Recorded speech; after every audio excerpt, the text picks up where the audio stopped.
Good evening, everyone. How are you? Just wanted to show you my trophy we got from yesterday. We had a counter rally at the E4E rally, which was designed to force the UFT, to help force the UFT into giving up on the evaluation deal. That was the third rally held by the education reform groups. First, they had a student did a rally, and then they had students from Columbia go march from the UFT, another phony AstroTurf group, and the third group was Educators for Excellence, and Greg was there, and Michael was there, and we had a whole group out there. I just wanted to, basically I view this pressure, this attempted pressure, as similar to the Republicans, on the fiscal cliff kind of thing. I call this the education cliff, that basically Cuomo has attempted to basically blackmail us into an agreement with $300 million. And I learned a lot by watching these E4E characters, because they said, oh, they're crying, we don't want to lose this $300 million. I said, well, what is the $300 million for? You know, and they don't have a clue, of course. And basically, I started screaming at the guy, what, would you insist that $300 million be used to reduce class size? And of course, groups like this, the education reformers, don't believe in low class sizes. They don't believe that's an important factor. So I'm speaking about this because I really want to say that, you know, we feel, many of us, and this is what I handed out. We handed this out yesterday. An article by Carol Burris. Now, if you don't know who Carol Burris is, and unfortunately, some of the people in the union have attacked people like Carol Burris, who's the principal of Rockville Center High School. I did a one-on-one interview with her back in May, which is, a video is online, and that's one of the principals that would make me come back out of retirement to work for. I think she's that awesome. Her husband was a New York City school teacher and a member of the UFT.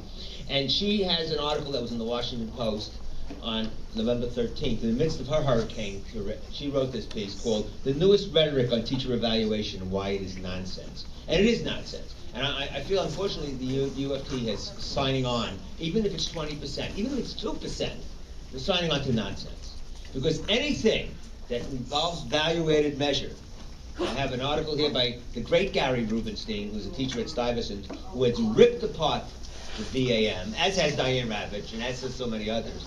And many of us are afraid that the UFT is signing on to something where a teacher can do something with a class in the morning and be the best teacher in the school, and did the same test in the afternoon to a different group and be the worst teacher in the school.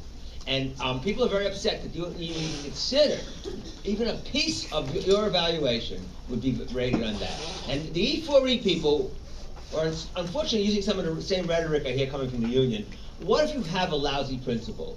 You know, there are so many lousy principals who are unfair. You know, they should have had, when they had Walcott speak at their meeting last week, they didn't. That's not a question they asked him. How come there are so many lousy principals after 10 years of you guys running the system? That's a question we should be asking. But the union has used that argument also to say, well, we don't want these unfair principles. Well, I think that the battle is against those unfair principles, not to establish a system that will use what's called junk science to measure teachers in any way possible. So I have copies of this, and we put them up online. The Gary Rubenstein, The Problem with Evaluated Measurement, and the Washington Post piece by Carol Burris, who I feel the union should honor and not attack, as seeing somehow a principal who's interested in fighting this to say she can go get rid of teachers, which is really outrageous, because many of the principals in New York State have joined Carol and Sean, I forgot his last name, the other principal out in Long Island, who's a former New York City principal, who are amazing people. And I think that they're leading the fight, and the union should be leading this fight, not principals. Thank you.